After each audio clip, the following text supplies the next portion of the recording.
Okay. We want to welcome the general public to our weekly meeting of the Greater Hartford African American Alliance. This is a special meeting that we have called so that we can hear from several members of our community that are running for higher office. We will be joined today by Shelley Davis, Ayanna Taylor, and Senator Doug McCauley, each of whom are running for election.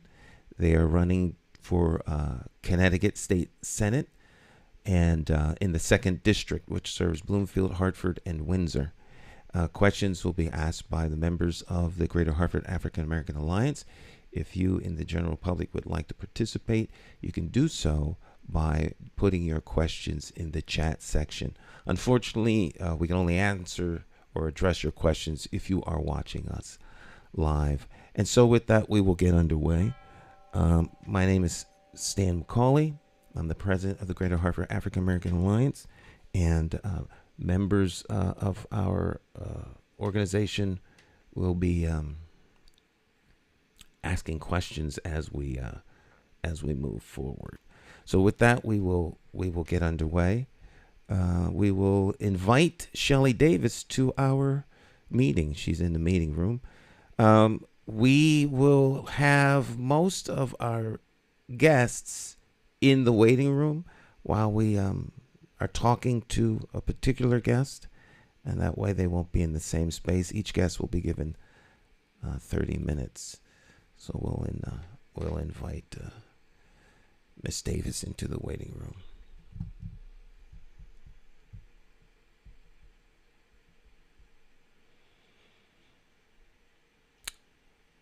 Good morning, Shelley Davis. How are you? Good morning. How are you today? I'm doing very well. Welcome. Thank you for taking time out of your schedule to join us here at the Greater Hartford African American Alliance. We're going to give you the floor. You have up to 30 minutes.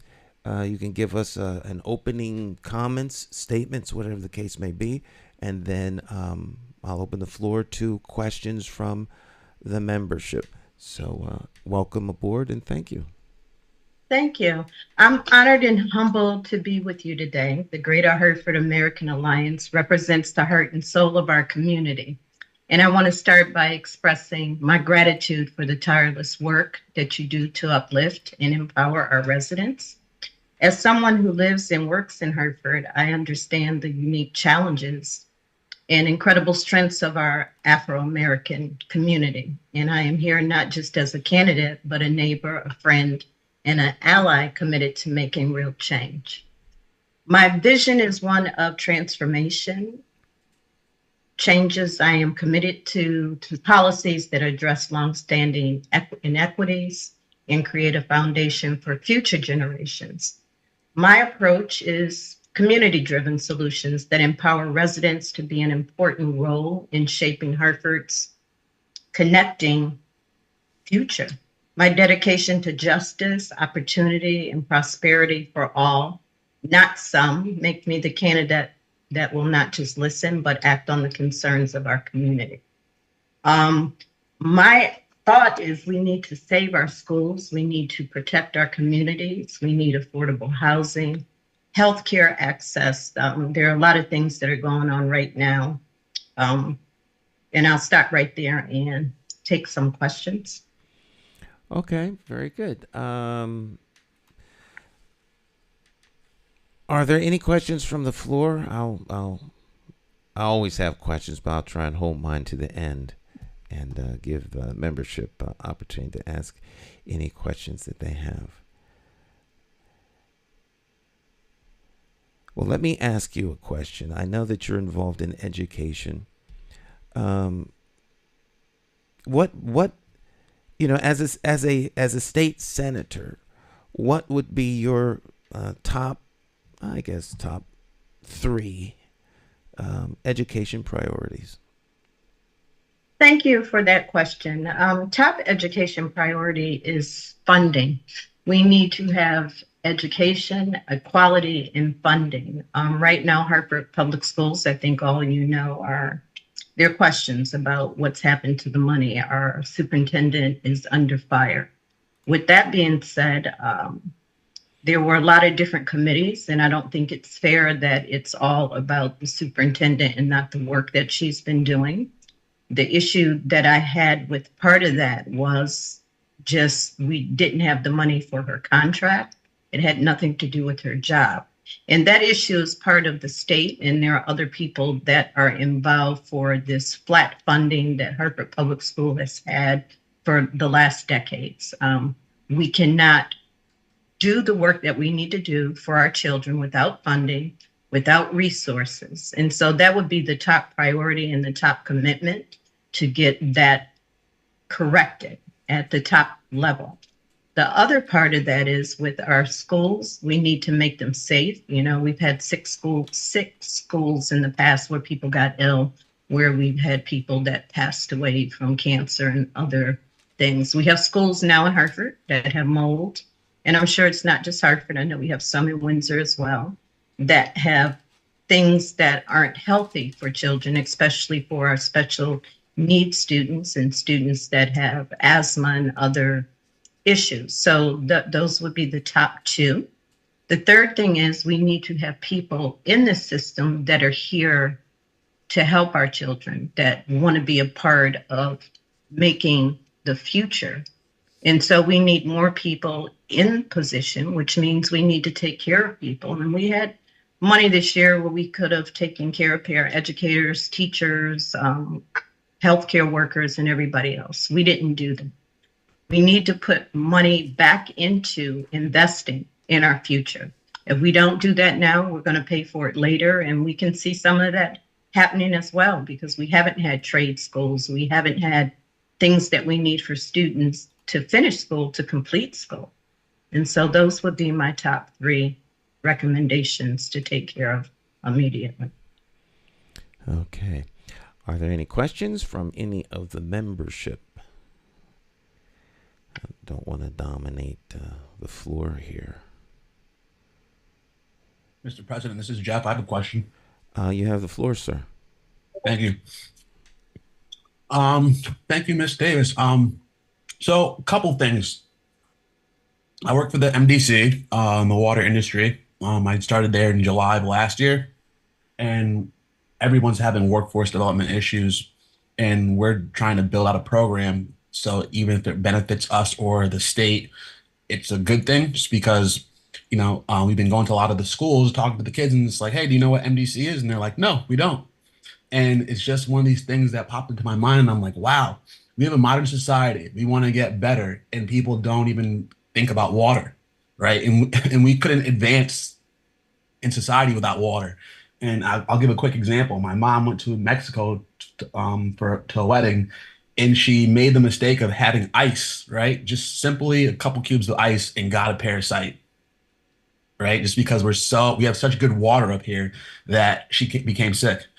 So my thing that I want to know, long story short, is what are we doing as far as accountability, and making sure kids can read?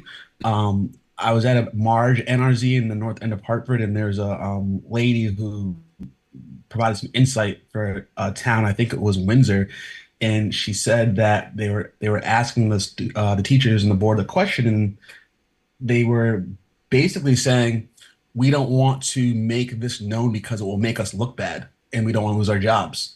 And it was like, wow, like we're not holding teachers and accountable, or anyone accountable. There's no like I guess honesty in where we really are in society. And I think even though the 60s, 70s were rough, people had to dress properly, they had to speak English, and we don't force our young kids to understand the importance of reading. So I wanted to know at a young level, like what are we going to do about that? Thank you, Jeff. That's a great question. Reading is fundamental. It's very important. Last year, I did a book giveaway, 50,000 books to the city of Hartford that we had, so parents and children would understand that children need to have their own libraries, and they need to be able to read. If you can't read, you can't get a job. You can't get a job, you can't take care of your banking or housing or anything else. So it is very important.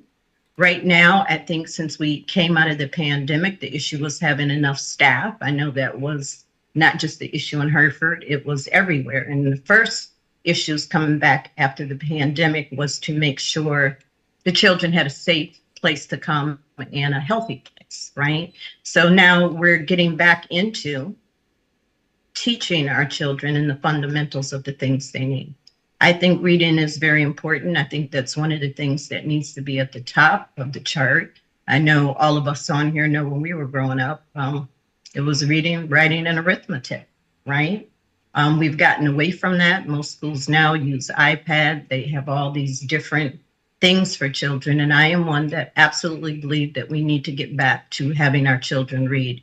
We need to start that at an early age. And so I think that's why our daycares and our preschools are very important and as well need to be funded, because that's where the reading starts. That's where we get to have kids be excited about reading.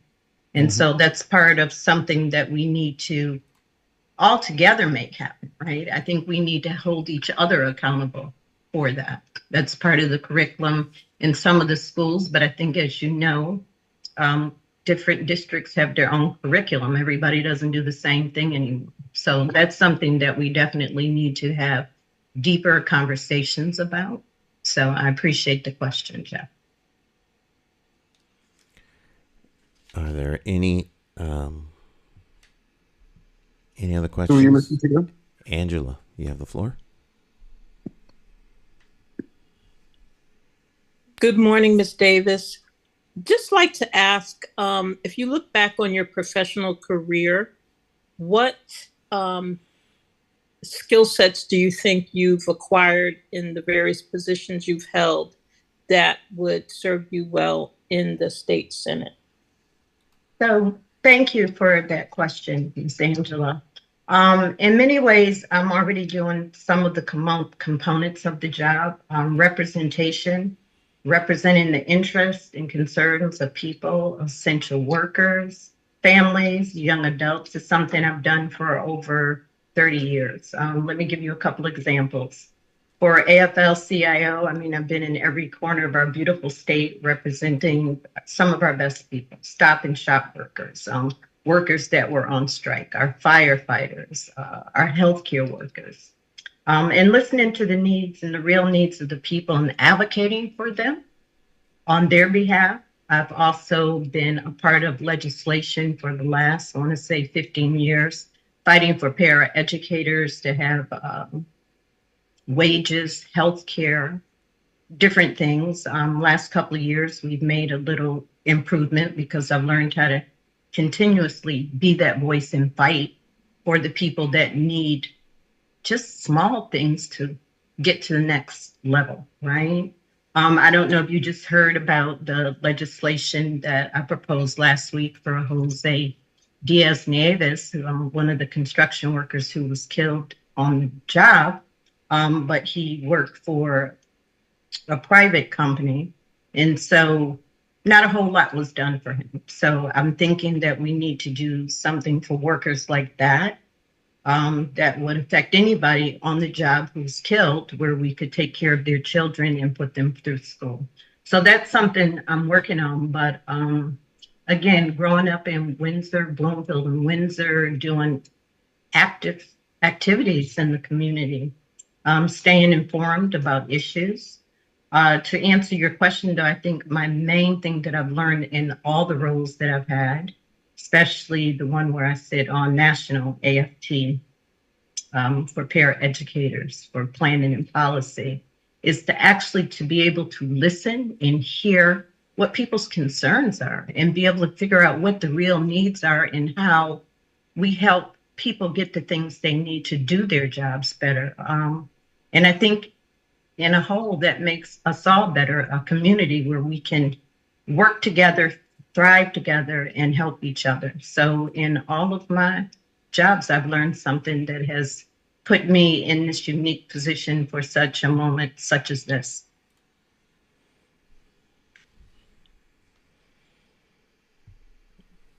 Any other questions for Who are you, Mr. Chair? You have the floor. Good morning. Hold on. Colin, and then we'll go to Shantae. You have the floor. Good morning, Ms. Davis. Thank you for coming to the Greater African American Alliance. I'm a contractor in the state of Connecticut, minority contractor in the state of Connecticut. We have a disadvantaged program in the state of Connecticut that is called the MBE program, SMBE program. All the laws that has been passed throughout the state of Connecticut does not gear. It gears to the program, but it does not gear to help out Black and brown contractors.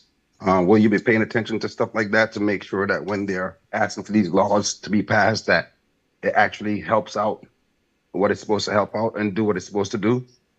Colin, great question. And my absolute answer is yes, I would do that. I think we have to foster the economic empowerment of our community, and I'm dedicated to creating pathways or creating task force, especially for our Black and brown construction workers and people, even in the city, that are working that have different, what do I want to say, different, not different rules, but different expectations. You're given different things, and I see it, I hear it. I talk to people every day about that. So that would be one of my priorities. And I hope at that time comes, I can get back to you and you would absolutely be a part of that. I think we need to advocate for small businesses, the workforce development programs, the job training, the initiatives. We need to equip our community with the tools and opportunities to achieve real economic change. So thank you. Thank you. Shantae, Madam Secretary, you have the floor. And I apologize if I'm not coming in clear. I'm at a track meet. So I have good morning. So I have a couple questions. If you could describe what flat funding is and what that means for a school district, that's the question number one. And I'm gonna just say the question so I could mute my loud background. So flat funding was mentioned, so we could just define that. The second question is that you stated we didn't take care of our paraeducators. I want to further understand that. I'm assuming you mean in Hartford. The third, I think, is more of a comment that I didn't know our superintendent was under fire for spending. That's new to me. But if you could also just speak a little bit about we're focused on Hartford, but we have under this seat, we have Windsor and we have Bloomfield. So I don't want to. Where are they connected? Where both of these connect? I don't want to assume that we think they have perfect school systems and bring them into this conversation because we're fixated on Hartford. Thanks. Shantae, good morning. Thank you for those questions. So the first one you gave me was flat funding. The flat funding budget is the practice of keeping the same budget. So it's the same monies that we have, even though the prices of each student go up. And so that's basically flat funding when you don't add any more money into the budget for the same things that we've had like 10 years ago. You can't continue with the same price. That would be flat funding. The second question I think you asked when I was talking about the superintendent, I've been reading the articles about the leadership, and those were my words where I said that I think she's being under attack for that. You can't just take one person and say this is the sole reason why this is happening in the school system when she's had so many different groups of people handling different things. And I think one of them was budget. So that was my comment on that. And what I was saying about that, my only issue was the budget and dealing with her contract or dealing with new monies at that time. So, and if you want to have a further conversation about that, we can, but I wanted to clarify that. The third part of the question that you asked me was about the paraeducators. And when I was saying we didn't take care of paraeducators. So this year, we had a couple of legislative bills out, and one of them was for living wage increase for paraeducators. And just So, some of our pairs make 22, 23,000. I think poverty level is 26, and that would be for one person. Um, so we had a bill on the floor to just give them a living wage. And what has happened, we've taken zeros for many years. Last year, we had HSA, so their insurance went up. So you can't afford to spend money when the money you have isn't enough to take care of those things. So what I said was we had money in our rainy day fund, and what I was asking the legislative and our governor at that point was, let's create a living wage for paraeducators and our low wage workers, the people that take care of our most vulnerable children, so they don't have to work 3 and 4 jobs, so they can actually take care of their households, right? And come to work fresh. That was the thing. So when I'm talking about taking care of the paraeducators, and I know we're just talking about Hartford, but the living wage was actually for all paraeducators, because that's one of the things we don't have in the state. Every city does their own thing in education. And so there's a discrepancy of what pay rates are, or even what people do. So let me know if that answered all 3 parts of your question. I don't want to leave anything out. Thank you. And I just asked a little bit about Bloomfield and Windsor's school system. Any challenges there that you see that you would be tackling? So when it comes to school systems, I would tackle the same thing for all 3 of them. I think we need to make sure we have adequate funding, not just for the students, but for staff. I know in Windsor, the budget that they had for Windsor wasn't enough of what they need. And that's when we go back to, you just can't just have a little small pool knowing that that's not going to be enough. Because to me, that's setting not only our school systems up for failure, but setting our students up for failure as well. So it would be the same thing in Bloomfield, Windsor, and Hartford. I think we all know Hartford has a little different issue with the students and the way things are, but Bloomfield and Windsor are also public schools, and we want to make sure that they're taken care of, and what goes on that shouldn't happen doesn't happen in any of those districts.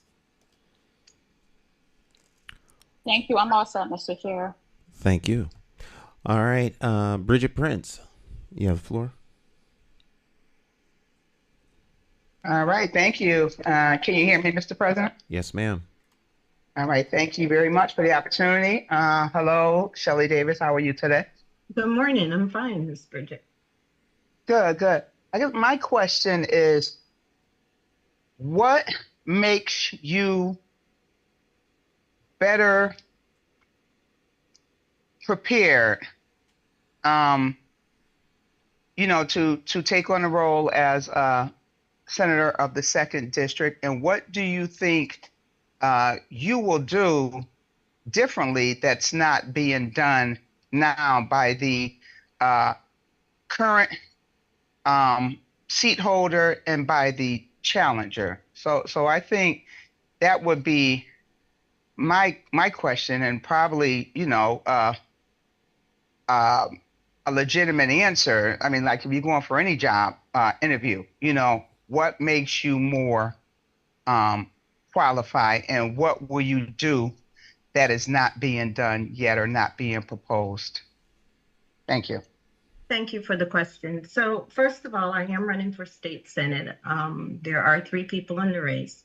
I'm running because I believe that I have the wherewithal to make sure that I handle not some of our constituents, but all of them. Number one, I think one of the main things is to listen to people and to hear them. And not some of the people, but all of the people. You just cannot have your own agenda and listen to certain people. The other thing that I think is very, very important, I think you need to be transparent. I think you need to have integrity. And I think you need to be able to give a genuine representation to our community. That's something I will fight for. As a representative for the paraeducators and for labor, I've assisted many of our constituents with issues related to policy process, helping them navigate problems and challenges within state services and procedures. Over the last 3 decades, I've participated in budgets, including reviews and amending budgets. With AFL-CIO, we have done legislation that we have written for our constituents on things that we need. And I am doing components of the job. I am also a daughter of an elder, a grandmother to teens entering college, a mother of my family and the community. I live in a multi-generational household. I've been on the front lines. I have lived and work experience, professional experience in the area that supports people and the things they need the most. I honestly believe that I am the best person and right person for this moment. This time in history, I am battle tested. I am the best person to take on these challenges. And one of the reasons why is because I've put in the work. I've done this. I didn't just wake up and say, I'm going to want to be state senator. So this isn't about a title. This is about the people and absolutely what the people need. And so listening to the people, not just over the last 15 years, but knocking on doors and listening to real issues that people are having, and people that have not ever had to deal with homelessness that are starting to deal with that right now. We have some real issues coming up, and we need somebody that's not only going to be hands-on, but we need somebody that is going to not just listen. We need somebody that's going to act on every concern of every member of our community. We need someone that's not going to be a yes person and just get along to get along. We need someone that's going to stand up and say, stop.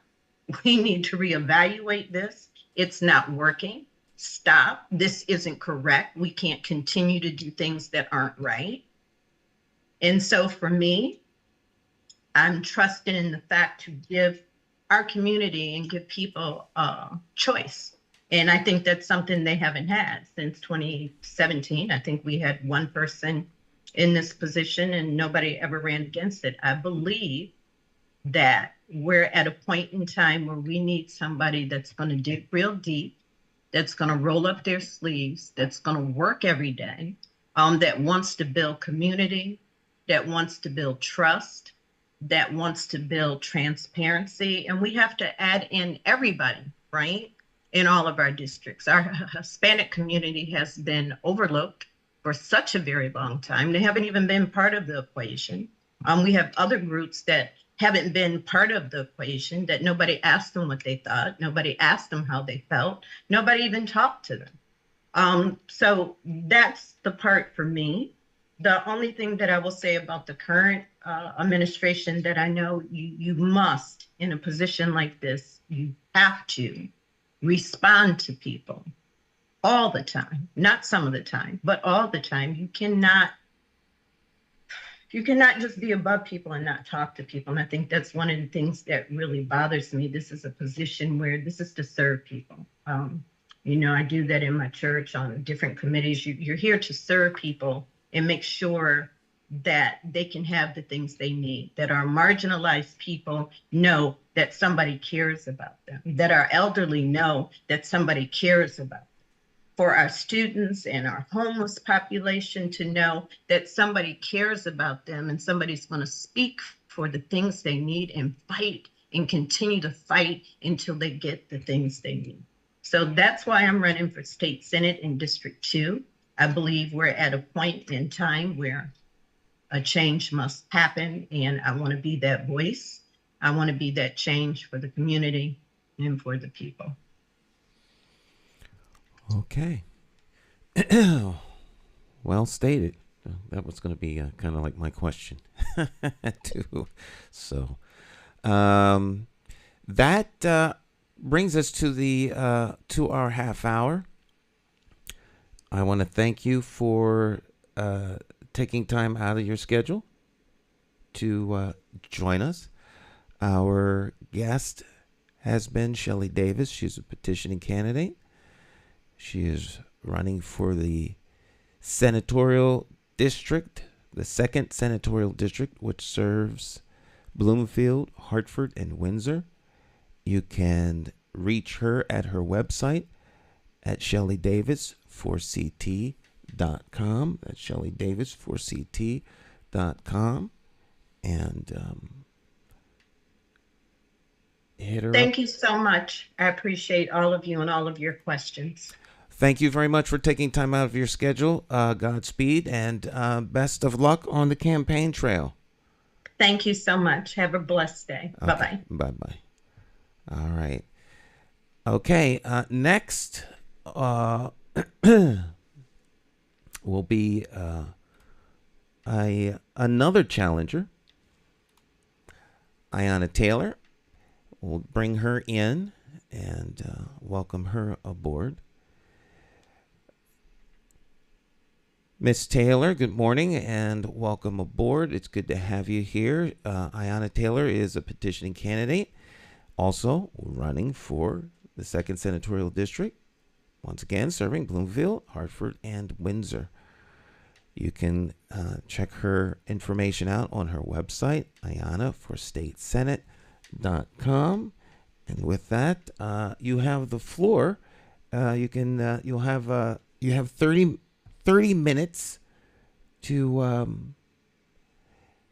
address the members of the Greater Hartford African American Alliance, as well as the general public who is watching. And you have an opening statement. Take as much time as you need, and then we'll open the floor to questions. Thank you for taking time out of your schedule, and welcome. Thank you, Stan. Thank you to the entire committee for having me. I appreciate it. Good morning. My name is Ayanna Taylor, as he just mentioned, and I am running as a Democrat for the 2nd Senatorial District.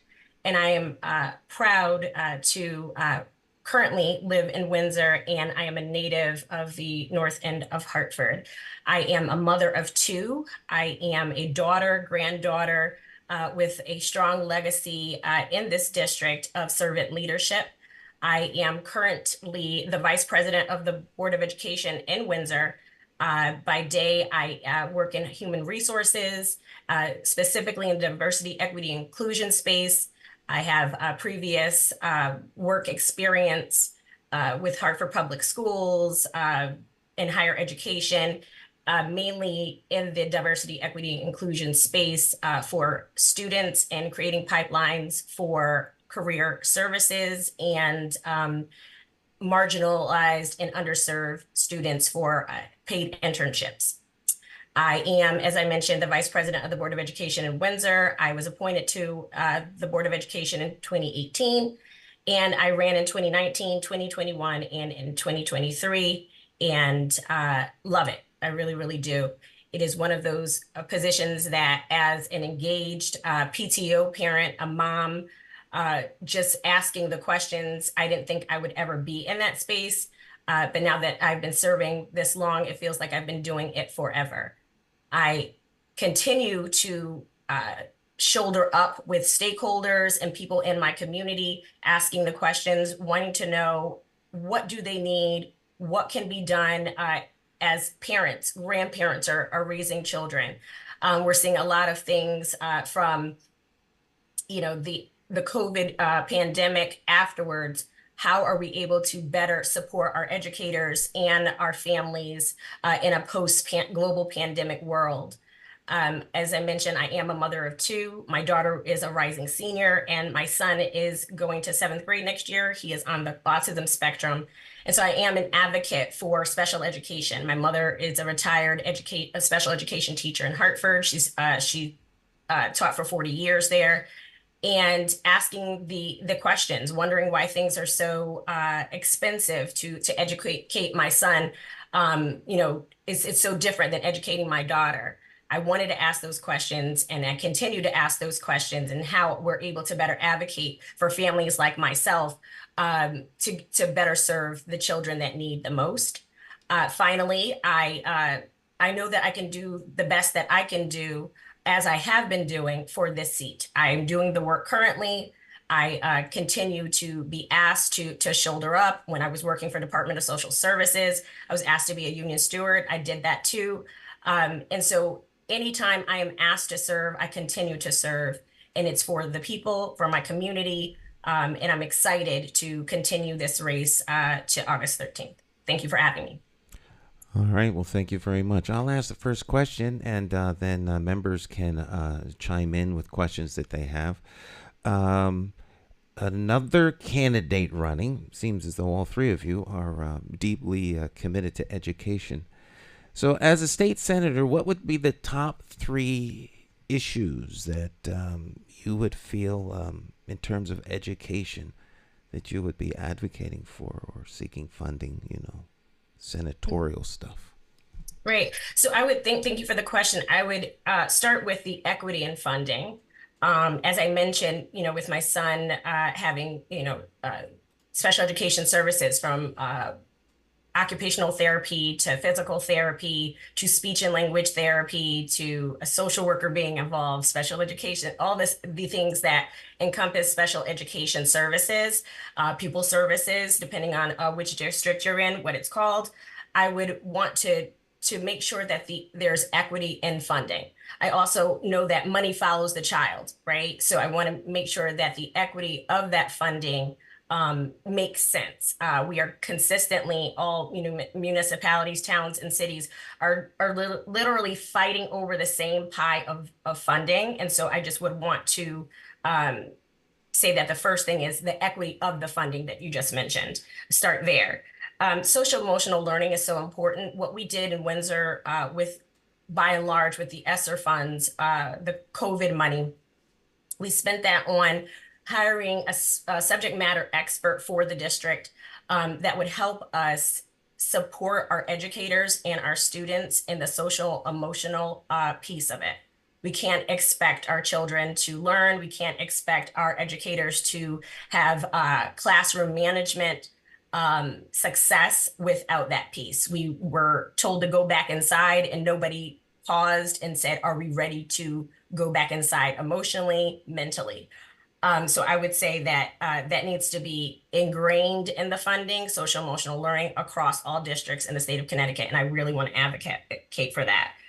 Creating pipelines, alternative routes to certification. When I was working for Hartford Public Schools, I was in that space, specifically in the diversity recruitment piece, but the alternative route to certification was what I was, doing at that time. And what we're seeing is a lot of folks leaving the education field. They're not going into it. They're leaving it. And why? It's because of the culture and climate that they saw as children. Paraeducators are asked to do a lot and not paid enough to do it. The same thing with first year and early career teachers. They're getting out of school with the same amount of debt as someone who is going to work for an insurance company, let's just say, and they're being paid grossly underpaid. So I will say that is twofold: creating alternative routes to certification, building a great pipeline of talent internally, and making sure that that's being paid for. Because how can you ask someone to pay to go back to school, the time, the effort, and then we're grossly underpaying them?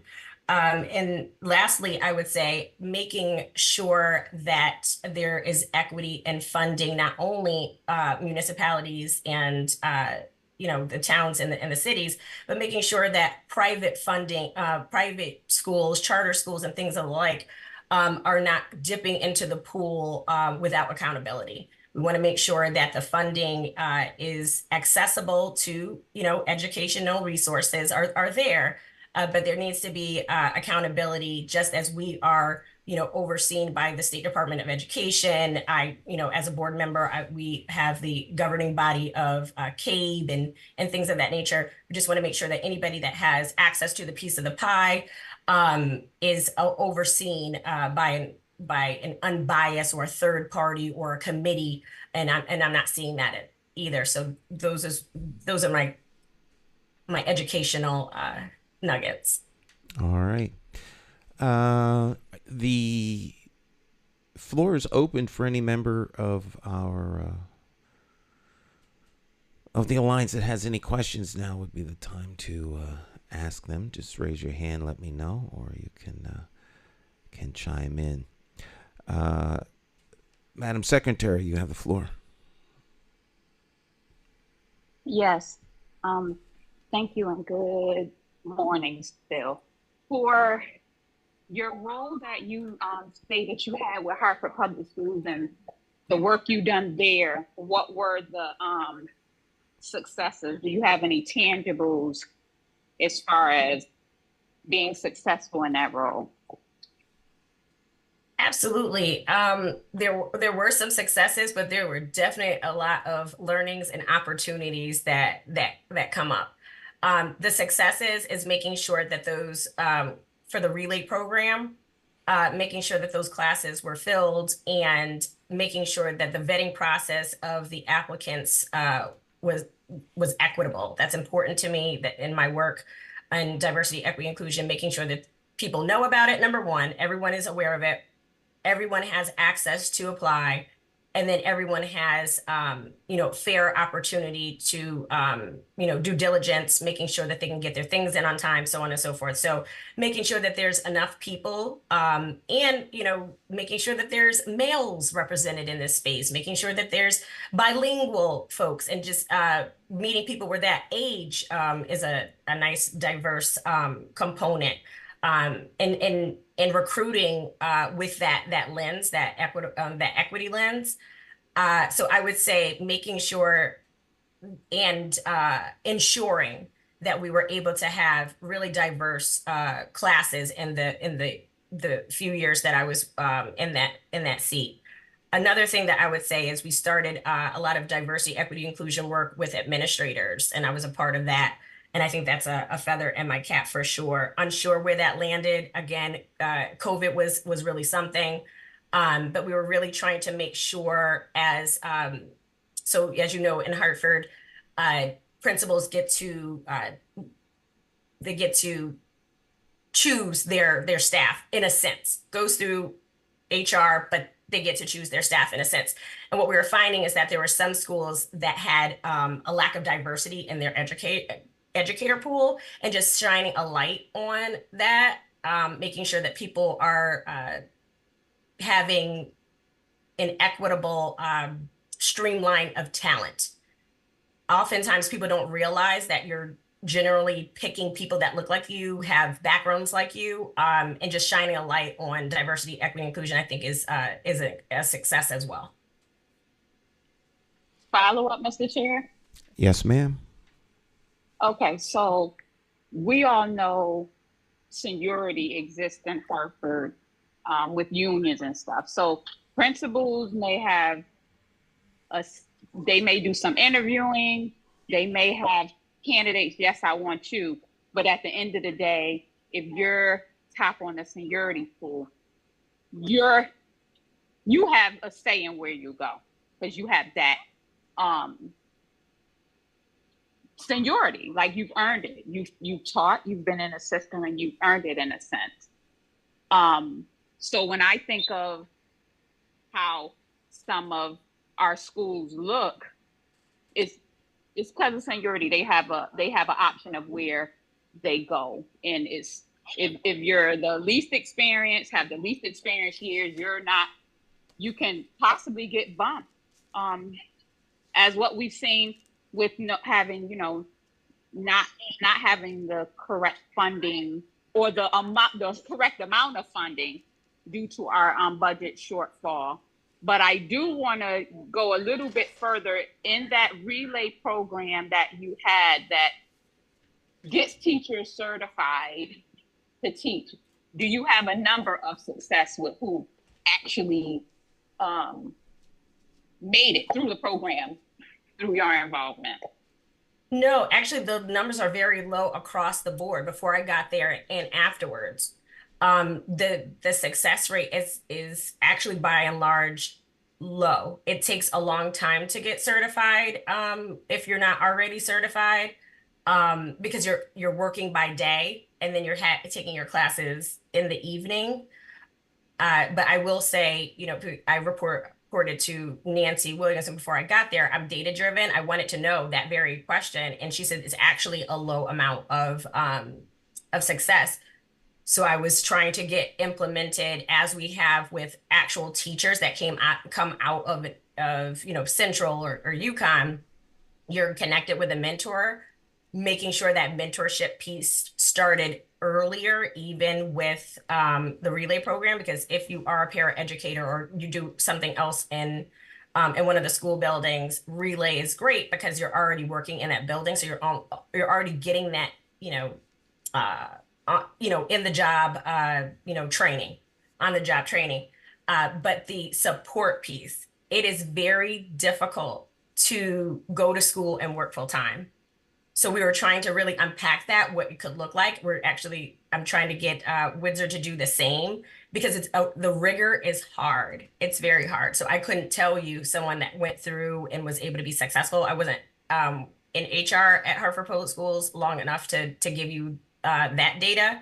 But I will tell you, when I did get there, I asked the very same, and I was told that the numbers are very low and the data is just not there for it to show over time. And now I've been gone 3 years. But I think it had a lot to do with the fact of the supports in place and people understanding before they get into this, what it really is like to go to school. I don't know if any of you have done it, go to school and work full time. It is intense, especially if you're raising a family or whatever the case may be. It's a lot.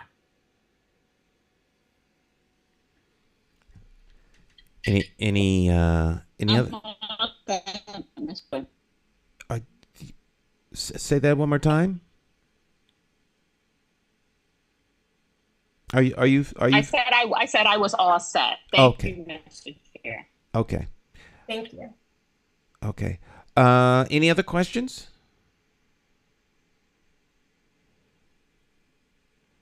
Okay, I have a question. Recently, in Hartford, there was a campaign and election for mayor. One of the mayoral candidates was Senator John Fonfara. And one of the reasons he stated for running was that he was very disappointed in the monies that were secured for the city at the state level not being used for the purposes for which, the monies were sent down.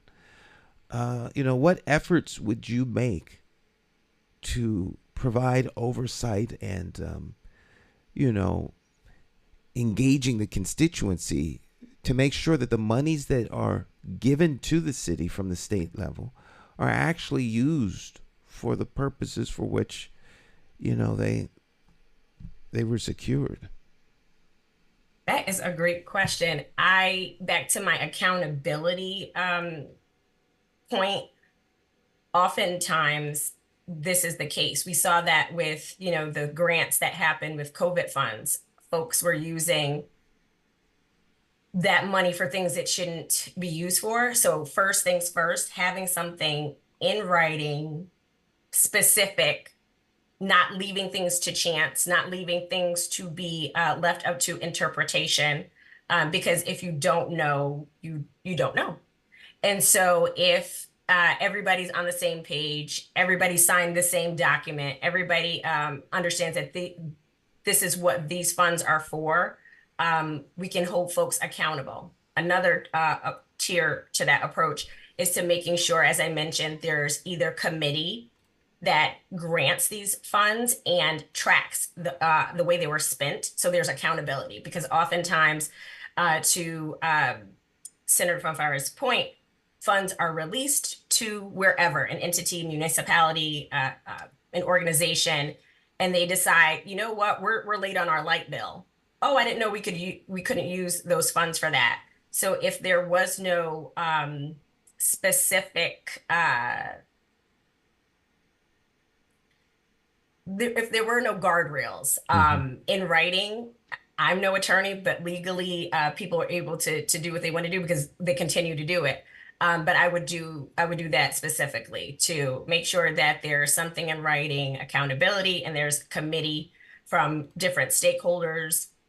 You can grab folks from the town council, city council, private organizations, whatever you want to do. Grab someone from the Board of Education, and to grab enough stakeholders to say, you know what, this is how we track these things, and you need to say how you spent them. We do this all the time with scholarship recipients, right? How was that funding spent? Another thing we can do is if it's set for this, that, and the third, we hold the funds until, it needs to go directly to wherever it needs to go to. But it needs to be tracked, and I don't think that's happening. We're seeing that especially, in education. We're seeing that in organizations that get multi-millions of dollars, all of a sudden when I thought we were in a shortfall. So there definitely has to be better accountability with funding, for sure. All right.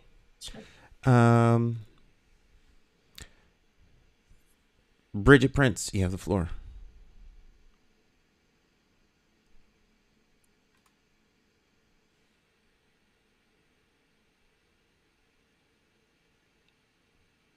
Bridget?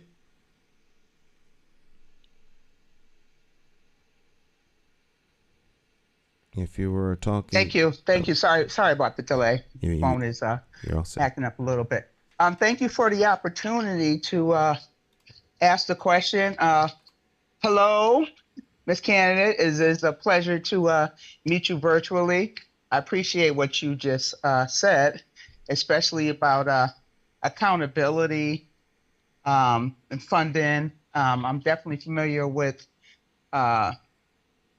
Senator John Fonfier and the money that he brought here to Hartford, to several districts in the neighborhoods in the North End that never reached its intended purposes. And I do appreciate your answer. With that stated, I know you spoke a lot about education, and I believe you have a background in education. However, what do you see as some of the other challenges and some of the other neglects and disparities in the community? I know you have opportunity to represent Windsor, Bloomfield, and the North End of Hartford, but what do you see as challenges other than education? Because I believe that there's many. Thank you. Thank you. Oh, and how would you address them?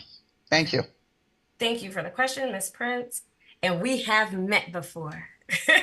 You just probably don't remember. Thank you for the question. There's so much I could say about this district that holds, a part of, why I, stay up at night feverishly writing in my notebooks. Go, it's gonna fall. And so one of which is so I worship every Sunday, and I'm the youth director of Metropolitan Amy Zion Church in Hartford on Main Street. And so I know this to be true, but we're driving into service, and my daughter realizes that there is no grocery store from Windsor to church. There's no grocery store. So when you're thinking about, especially the North End of Hartford being, essentially a food desert, Representative Miriam Khan, has shined a light on that. We've had tons of conversations about that, being that this is where I grew up, right? My grandmother, I grew up on Baltic Street. And so knowing that to go to a grocery store when we were Baltic Street, we go to Bloomfield, right? Because there's no large grocery store in that area. So that's one thing. So access to food, access to the essentials of raising your family really is a neglect that needs to be considered and pushed forward. Not just considered, but pushed forward. Gun violence. My family, so my mother is African American, my father is Puerto Rican, and my first cousin on my father's side was murdered in 2008 in a domestic violence situation in Hartford, not in the North End, but by her best friend's live-in boyfriend. The fact that the gun was an actual, legally received gun, just it baffles me that no one wants to do a bit more in the mental health space. It baffles me that people don't want to talk about, And I know in our community, it's one of those things that we just don't talk about as much. So I really want to talk about the violence. Before we can get to the violence, we have to talk about why this is the case. And we all understand that there's systemic reasons behind that, but we do need to get to the understanding of there's a lot of PTSD, a lot of mental health issues in families that we have gone generationally without being checked or tapped into. Access to sustainable things. Like New York just got the trash bins. New York just got that. And I know we're talking about Hartford, but we're behind in a sense too, right? People were not recycling. How do we make sure that people understand the value in it? And I know there was a monetized way initially to get people to do it, but understanding how it affects them and how things we can make sure to bring it to our community so it's accessible and people can understand it and palatable, because oftentimes when you're talking about solar and sustainability, we often feel left out of the situation because that is not for us. So bringing it to people. So I would say those top 3 things for me that we can think about. Oh, and I could go down like the rabbit hole of beautification and making sure that when you go from Bloomfield to Hartford, when you go West Hartford to Hartford, how it just stops. The beautification stops right there. I was on the West End, and that came up time and time again, how, Hartford feels definitely left out of that conversation. So I all of the things that I could say, but those really come up top of mind. Thank you for the question. Okay, Angela, followed by Phyllis. We have about 4 minutes left. You have the floor, Angela. Yes, Ms. Taylor, thank you for joining us this morning. I do have a question regarding back to education, but specifically with your personal experience. Would like to hear your remedies for the state's difficulty in handling and funding and building capacity in different towns for special education. It seems that, particularly in Hartford, our most vulnerable students are bused to different communities because there is no capacity in the district to tend to their needs. And so I was just wondering how you might, with your experience, deal with that system to make it better and better serve our families and most vulnerable students. Thank you, Ms. Angela, for the question. I do not believe I have all the answers, and this is why I lean on subject matter experts to get all of the data. But off the top of what I'm thinking, in my head and in my heart, and when I'm always consistently trying to figure out like how we can fix this, because it is going to take a while. People don't understand that if you do things in-house, it is cheaper. Once you outsource things, you're paying a premium. Go back to the days of substitute teachers. We no longer outsource that in the town of Windsor. We've decided to handle that in-house with building subs, and I know Hartford has done the same. Instead of using a service. And then if it gets really bad, we go into the service piece. But it is way more expensive to pay for outside entities, private services. The best way to bring people to come back to Hartford, Connecticut, to go into these roles, because enough people aren't coming out with certifications in your speech and language, especially not Black and Brown educators. So building a pipeline earlier, making sure that students have a better climate and culture experience when they're in our classroom so that they want to go into an education field. That's number one. But when you're thinking about funding, making sure that our pay aligns with what makes sense. And I think a really good deep data dive on that would be great, because what's happening is if you get paid more in the private sector or consulting, that's what they're going to do, especially this generation. So making sure that we can compete financially, and then showing that, sometimes people need to see a spreadsheet that it's actually in the long run to pay cheaper for the district or for the city to pay that now so that we're not paying the premium over time, because those fees add up and it isn't sustainable. Okay, Phyllis, you have the last word here. Hi, good morning, Ayana. My question quickly is, can you name, because we're out of time, name at least one thing that you think is going well and that you would like to expand on? Community partnerships. I'm seeing some really amazing parent and family and community partnerships across the district. I don't want to shout them out. They know who they are. I'm seeing it across the second. That's Hartford, Bloomfield, and Windsor. I love what I am seeing. Getting back to community is so important. That has a lot to do with what we're seeing with the violence and things of that nature. I spoke to a group of people last Sunday, and a senior woman asked me about violence and the loudness and all these things, and I said we have to get back to community. We have to get back to knowing our neighbors. We have to get back to that, and I'm seeing that across the district, and I love what I'm seeing. Getting the organizations and the corporate sponsors to fund things that we just can't support. And then that means we have their buy-in, and then having families come out, meeting families where they're at, the Meals on Wheels program, the backpack program where families are able to bring home food for their families for the weekend. It's amazing, and I know we can do more there, but that is a really awesome thing that I'm seeing, and I would love to see more and fund that more and get more people involved. Thank you for the question. All right. Our guest has been Ayanna Taylor. She's a petitioning candidate. This is primary for Democrats coming up. And she is running for the 2nd Senatorial District, which serves Bloomfield, Hartford, and Windsor. Her website is ayanna4statesenate.com. Thank you so much for taking time out of your schedule to be here this morning. And we wish you the best on the campaign trail. And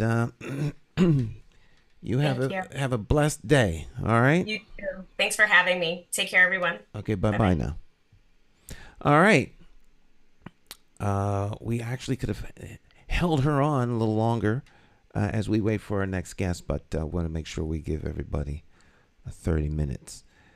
In the meantime, until we are joined by our final guest, are there any comments that anyone would like to share in terms of questions or things along that line? A couple comments online, but I won't read those. This may be our next guest joining us. Let's let him in.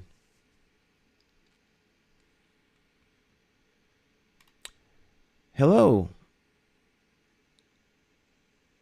How you doing, there, young man? I'm doing All right. I'm doing exceedingly well. We're being joined by the incumbent, Senator Douglas McCauley. He is running for re-election. 2nd Senatorial District, serving Bloomfield, Hartford, and Windsor. McCauleyforsenate.com. Thank you for taking time out of your busy schedule to join us this morning.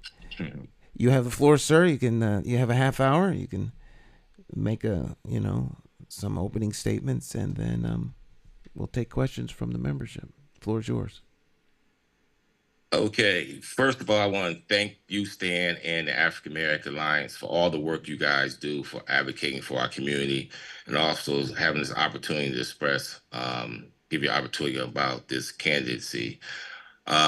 Opening statement, I would say, I'm Doug McCauley. I'm your state senator, been there for the last 7 years. I'm a product of the Hartford community, born and raised. I'm the child of Mary and Isaac McCauley, who migrated here from Georgia. I grew up in the north end of Hartford and went to school, Annie Fisher and Fox Middle. Like any other young black boy in our community, I wanted to go to the NBA and play basketball. Unfortunately, that wasn't the case, but I was able to earn a full scholarship to go to the University of Hartford and take part and play basketball. From that, I earned an undergraduate degree in economics, and I also earned a master's degree in finance. So that's the core of who I am academically. Because I was able to earn a scholarship, I didn't have to pay to go to undergrad. After working 1 year at Cigna Insurance Company, I knew that wasn't my calling. I went back to school and got certified, became an educator. I taught, and I've been an educator for the last 34 years. 34 years.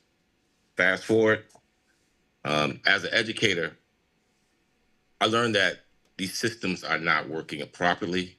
So myself and some of my colleagues, I started off as a teacher right in my own community, in my backyard, at Rawson School. I taught there for 6 years. Got a call from my colleague, one of my mentors, and said that, our young men are not doing very well in middle school, and our young ladies aren't either. Fast forward, we created a program within the Hartford Public Schools, which is called the Benjamin E. Mays Institute. What we basically did was create a Morehouse and a Spelman College right in the middle schools. It became the highest achieving program in the city of Hartford's history. We showed that our children can learn if you put the right people in front of them and give them the right curriculum. We know that our children can learn. Subsequently there, we wanted to start our own school, but systems slowed us down and stopped us because we were successful. I'm a candidate for this office because I believe that we have some unfinished business. I've done a lot of work in the area of education. And let me tell you about some of the things I've done in the area of education. First, I'm the first Black person to chair the education committee in the state of Connecticut. I sat on that committee for 18 years because, as you know, I was a state rep for 12 years before I became the state senator. I didn't just jump into this. I did my homework. I did my research. I did my time. And in that capacity as a chair of the education committee, one of the things I'm very proud of what I was able to accomplish, and I don't do anything individually, what we were able to accomplish in this state is we made a requirement that Black and Hispanic history be offered and taught in our school systems. No other state has done that in the United States of America. One of the other things I'm very proud of that I don't get a lot of talk about is last year we required financial literacy to be taught in our schools. So when our kids leave K through 12 education, they have an understanding of financial literacy. And we all know how important that is when we try to build financial wealth and generational wealth, which is I'm about. And I'll talk about that when I talk about economic development.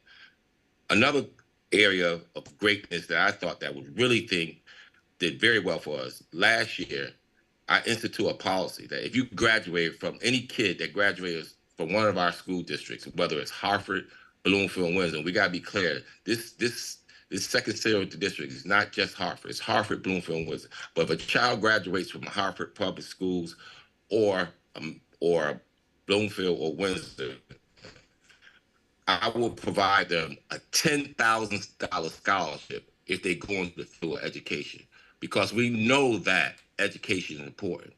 And in our state, we don't have a lot of diversity. But one of the things I was able to accomplish in my tenure as the chair of this education committee is create programs like the teacher residency program, where we take people who want to transition into the field of education from other career paths. And we know that everyone doesn't have the resources to go back to school, but we put a program in place where they will be paid while they're being trained to become a teacher. And I'm proud of that. And I'm very proud of the fact that my own son, who just graduated from college, he's going to become an educator himself. One of the things I'm also doing in this capacity is bringing back the Upward Bound program. Some of you might be familiar with. We're preparing our kids and giving them experiences at the college level when they're in their last year of high school. We're bringing back the Upward Bound program, and it's going to service the children in our community in the 2nd Senatorial District. One of the other things that I'm very concerned about is we have to make sure our schools are not places of employment, but to prepare our children for the 21st century environment. And one of the things I want to do, if I'm able to get back to the Capitol, is require our kids to learn how to code. That's the language that our children need to learn as we move forward in the 21st century. And lastly, in the area of education, we know that the most important person in a child's education is the person in front of that classroom.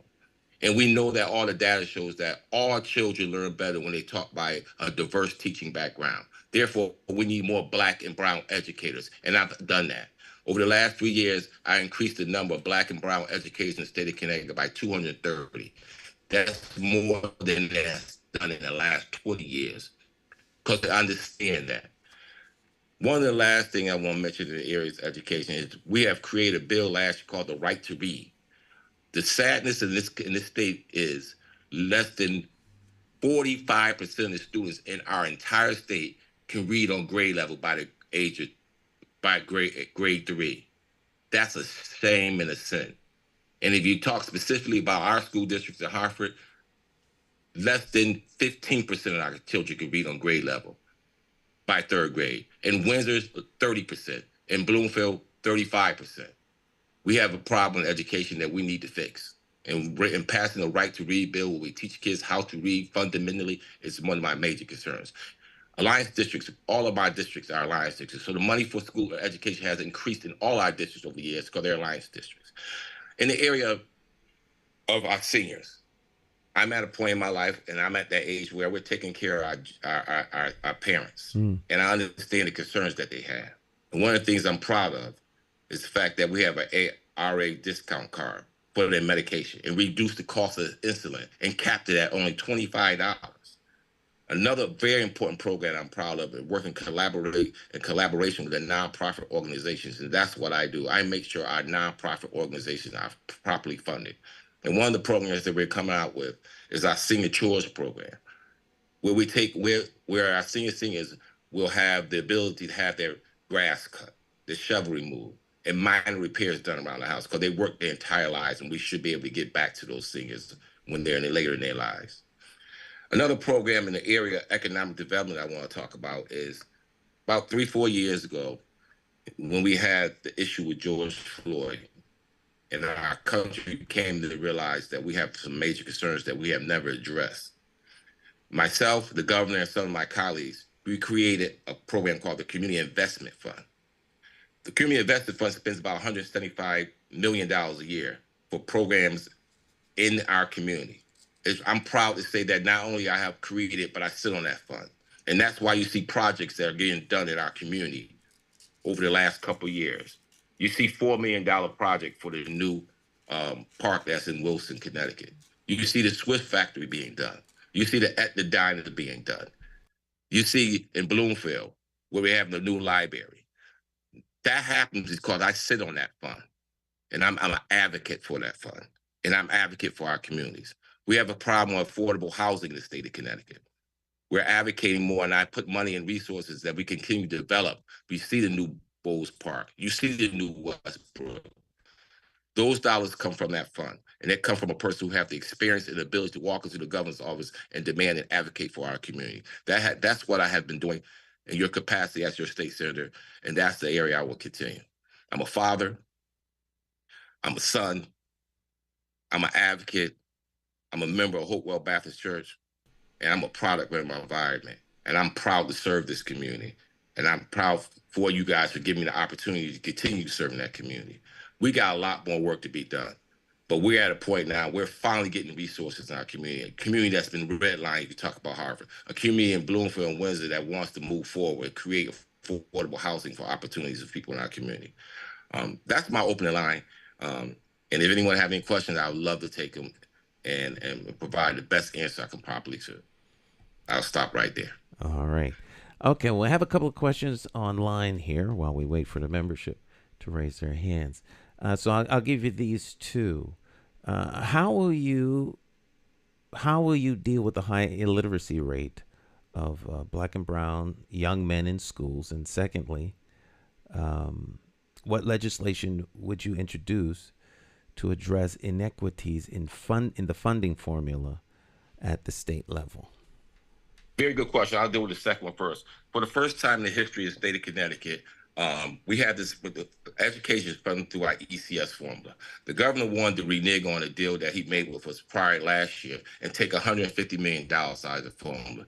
Because I'm the chair of the education committee and the first chair of the education committee who is an educator, I advocate for that funding and put that $150 million back into the formula. And next year, for the first time in the history of Connecticut, the ECS formula will be fully funded because you have someone who understands education and advocates for it and have the ability to walk in the government and negotiate those things for it. So as far as funding is concerned from the state level, the ECS formula will be fully funded. In regards to the academic achievement levels for illiteracy rate, like I said, last year we passed a right to read bill, which met with great resistance from school districts outside of the city of Hartford and it's in our alliance districts, because they felt as though what they were doing in their school districts, they were doing a great job. The reality is it's not true. The reality is in the state of Connecticut, there's not one school district, not one, where 80% of their kids can read on grade level by third grade, not one.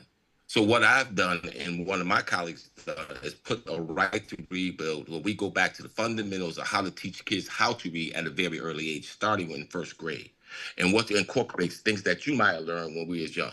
Phonics, phonemic awareness, whole language approaches to words, things of that matter. We need to put those things back into the way we teach our kids how to read and they be successful. Another thing that we can do to help our kids to be successful is we diversify the curriculum. What I've learned as an educator myself is when you put books in front of our children where they see their stories and they're reflected in their stories, they will read.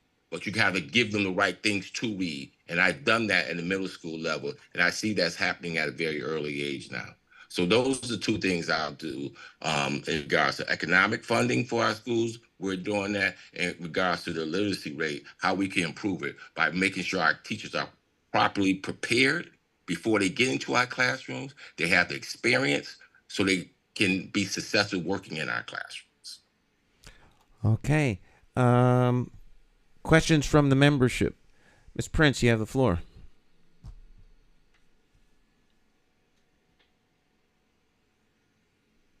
Thank you very much. Good afternoon, Senator Doug McCauley. Hello. Good afternoon. How are you? I'm working hard for you. I'm over at the Brother, actually, I'm taking time out. I'm over here at the Brother Cow Institute right now with a group of people we're preparing to find funding, which I already found for, to go in there and help provide tutoring for our children in all our school districts. So I'm taking my time out to make sure I have a conversation with y'all, but I'm also working to make sure our children are prepared for the 21st century.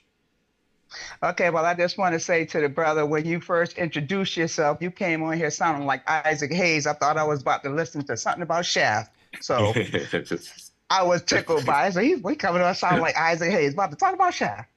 Listen, my question is, a few years back, Constance Diamantis was on the Alliance in the meeting, and he talked about billions of dollars that he was able to secure to do construction and revitalization on, I believe he said 10 schools in the city of Hartford.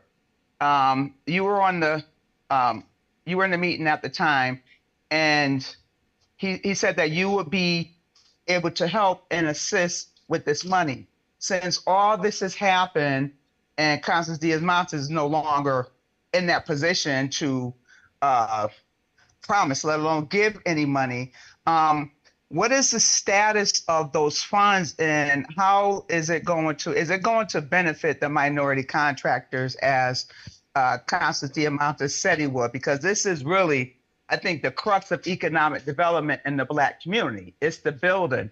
So what is the status of these billions of dollars, and what will you be able to do to make sure these funds that are being allocated to construct these schools go to the minority contractors? Because, every single week in the Alliance meeting, we hear the minority contractors saying they don't really get a fair share. So what can you do in your current and in reelection, once your reelection, if you're reelected, how can you ensure the minority contracting community that these funds will come as Diamantis once said they would be coming.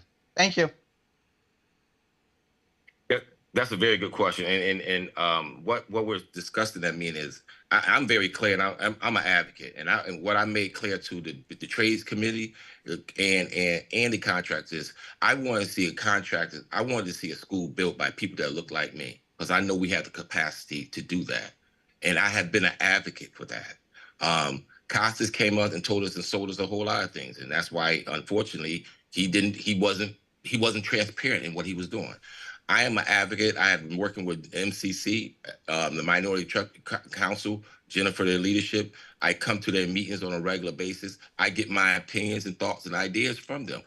Whatever they ask me to do, if it makes sense for our community and for our contractors, that's what I do. I'm probably their biggest advocate, and they will tell you that. My position is this. I want to make sure that our contractors that look like me and that look like you, that's from our community, have opportunities to work. And the good thing about Hartford is they do have a program, a policy in place where they actually do go out and actually reach a certain threshold or number.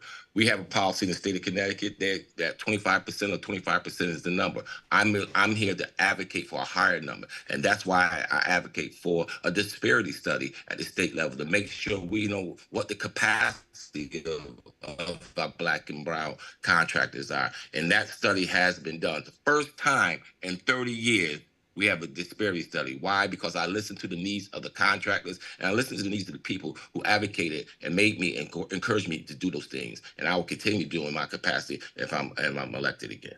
Thank you. Thank you. Thank you, Senator. McCauleyforsenate.com. Our guest is Senator Douglas McCauley. Jeff King, you have the floor. Thank you, Mr. President. Thank you, Mr. McCauley.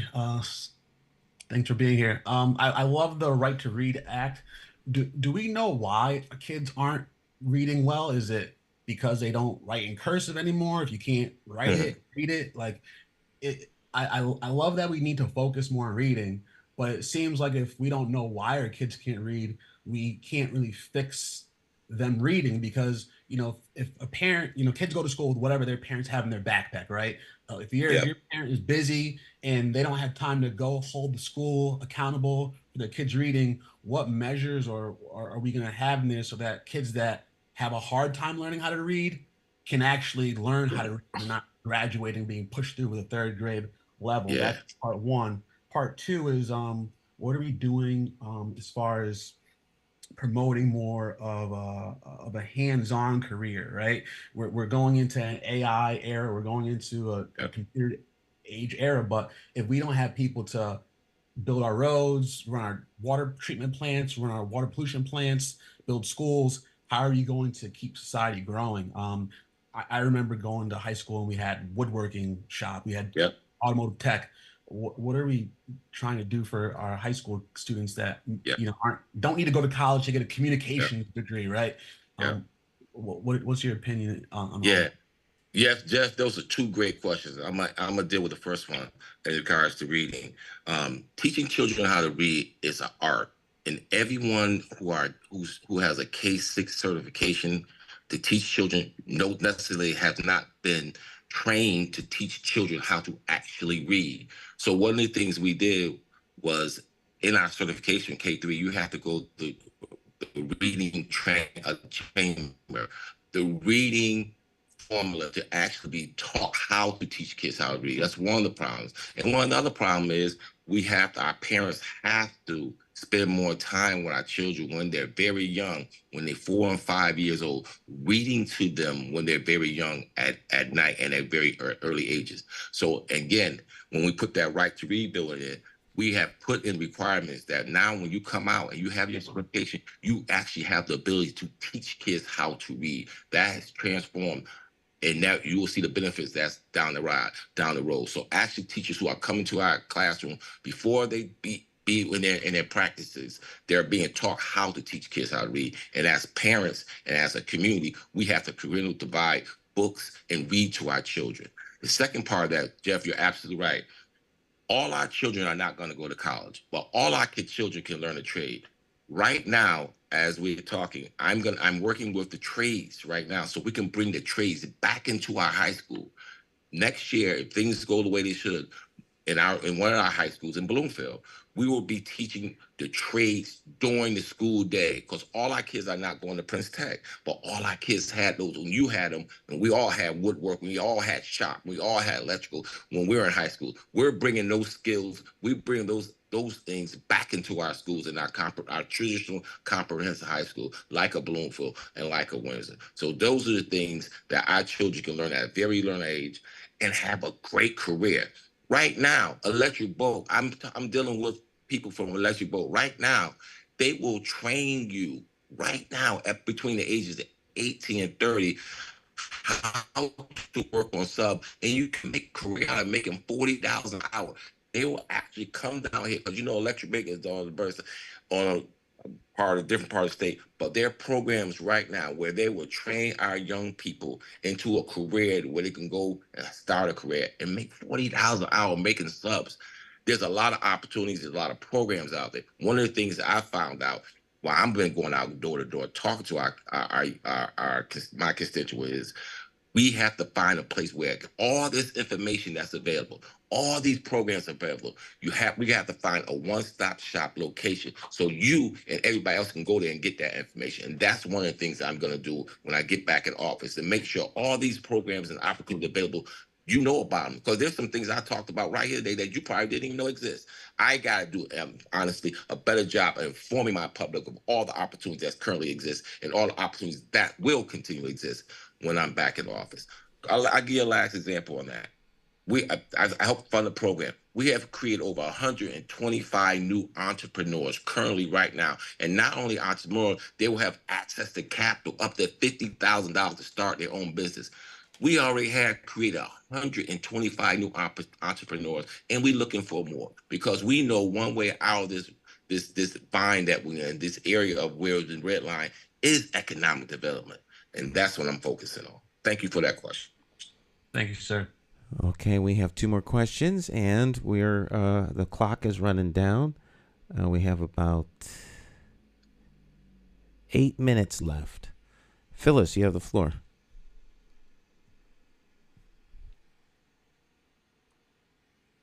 Sorry about that. I was trying to find my mic. Well, this is perfect because I was going to ask about small businesses. We have a lot of small businesses in the second senatorial district, and I wanted you to just elaborate on initiatives that have been that you've put in place, or how you see it in if you were to get reelected, what some of the things you will work on for small business, because that's such an integral part of economic development. Thank you. Yeah, that's a very good question. Like I said, there's one program I'm already involved with that I help fund, that the individual will go through an 8 to 10 week program where we teach our people about business.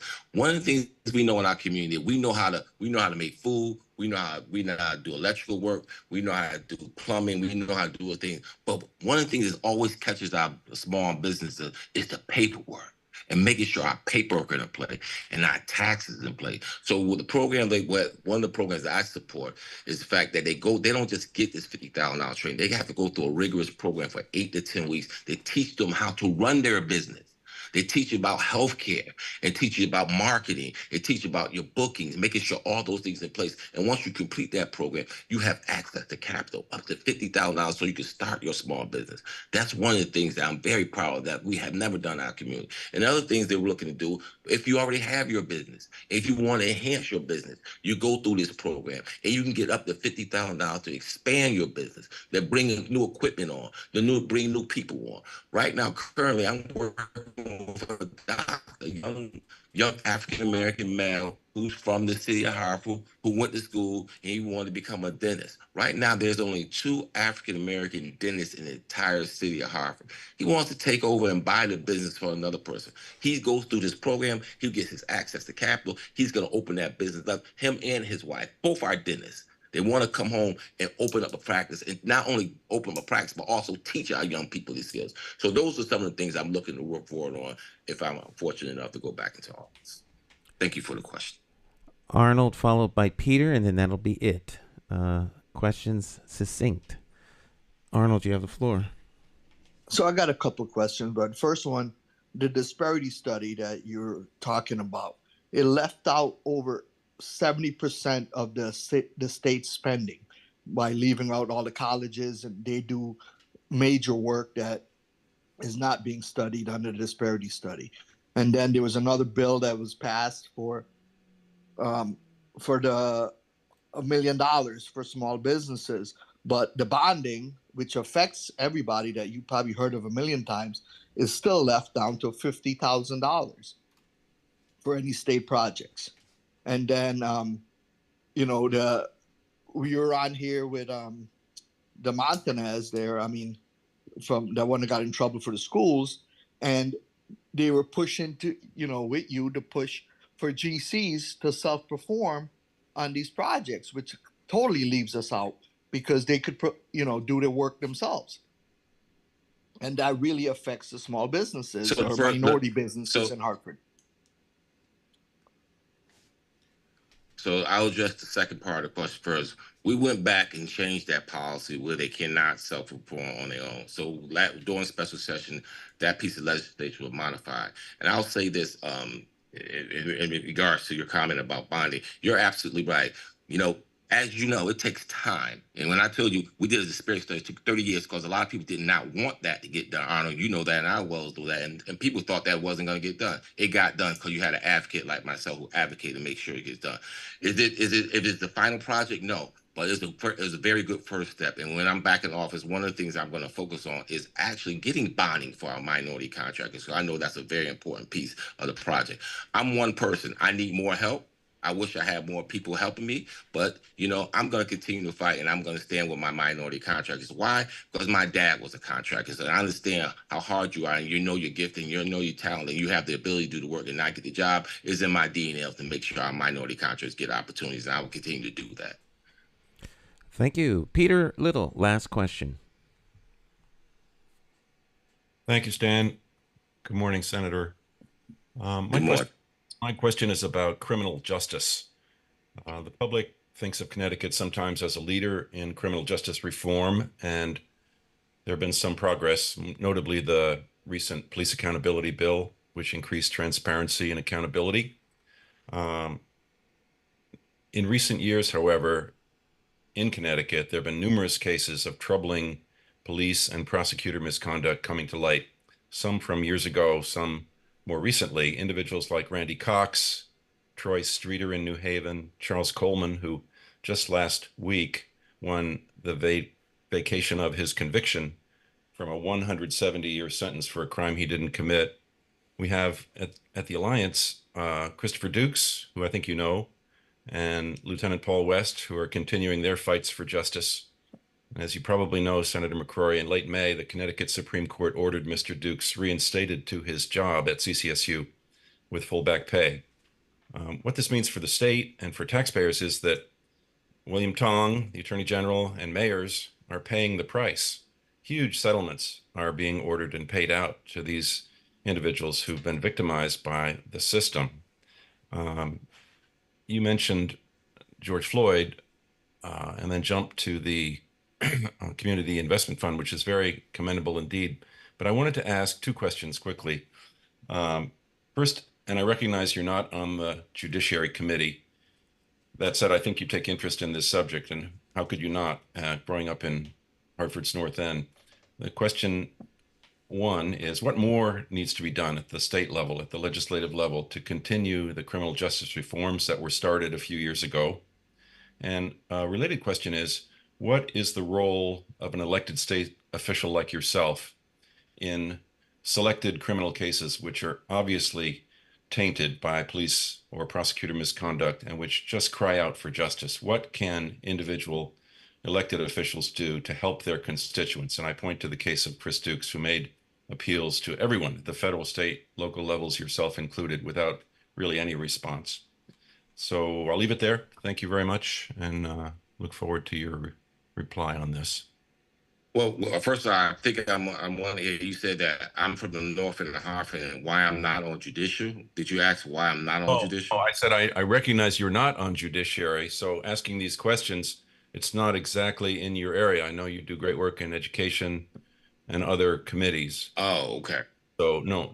I said growing up in North Hartford, almost certainly you had impressions and perhaps even personal experiences with the criminal justice system. Not accusing you of anything, but just no. I just want to be clear what you're asking, Phil. I used to be. There was a time that I did serve on the judicial committee, but I'm not on there now because I'm on other committees that's just as important. Like I said, I chair the education committee. I'm on the appropriation committee. I'm on the energy committee. I'm on the banking committee. I'm on the alliance committee. Currently, I do not serve on judicial. I'm an advocate for judicial accountability. Like you said, the police accountability bill was the bill that most people didn't think we would be able to pass. But we stood strong as a caucus and got it done. I work very closely with my colleague Gary Holder Winfield and Tony Walker, who chair the Juvenile Justice Alliance. So I'm very connected to what's going on judicially. I can't speak specifically about individual cases, but if you're talking about Duke's case, yes, he did fight, and you know what? He wound up winning because he fought the system and made it. I am an advocate for fighting the system because I'm a part of the system, and I know that's not very just, especially for people in my community. I've been a part of it for a long time. One of the things I would say is we have to reach our young people. We have to give them opportunities, and sometimes they make mistakes, right? We can't throw them away, and we got to put the right people in place and work with those people. All right. We have a good. Go on. Yeah, we have to find a way to work with our young people. I spent some time about a couple of months ago on Broad Street. They had a career day, and typically you see those career days in our schools. But I'm proud of the people that are over on Broad Street, where we had an opportunity to go over there and talk to the young people who are 13, 14, 15 years old that have made some very tough choices in life, and work with them at a very early age to try to turn that around before it gets out of hand. So I have my hand involved in what's going on judicial. I'm just not on that committee, but I'm very interested in trying to turn the tide so to make Connecticut a very just state for everyone, especially those who are from marginalized community and red line community. Because at the end of the day, if you want to change the challenges we have in our community, provide young people opportunities to work. You know, talent is universal, but opportunity is not. It's my responsibility as your state senator to provide opportunities for those young people at a very early age and their parents so they can be successful taxpayers and turn their lives around and turn their community lives. One neighborhood, one community at a time. That's what we're going to do, and that's my plan to do it. Because you know one thing about politics, no one's coming in our community to save us.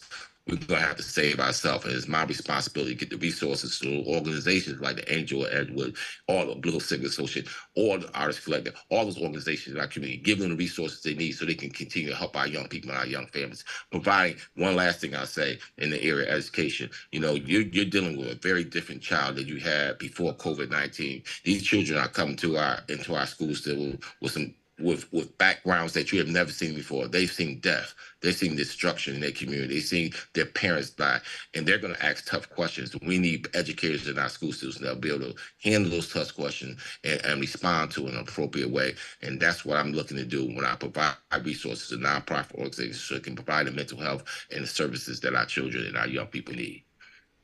All right. Let's give a shout out to you for your emphasis on reading and literacy. So important. Okay. Thank you. Douglas McCauley is the incumbent. He is running for re-election, Connecticut State Senatorial candidate, 2nd District, Bloomfield, Hartford, Connecticut, along with Windsor. For more information, you can visit his website at McCauleyforsenate.com. Senator, thank you very much for taking time out of your schedule to join us this morning, and continued success and good luck out there on the campaign trail.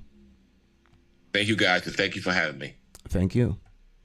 All right, that brings us to the end of our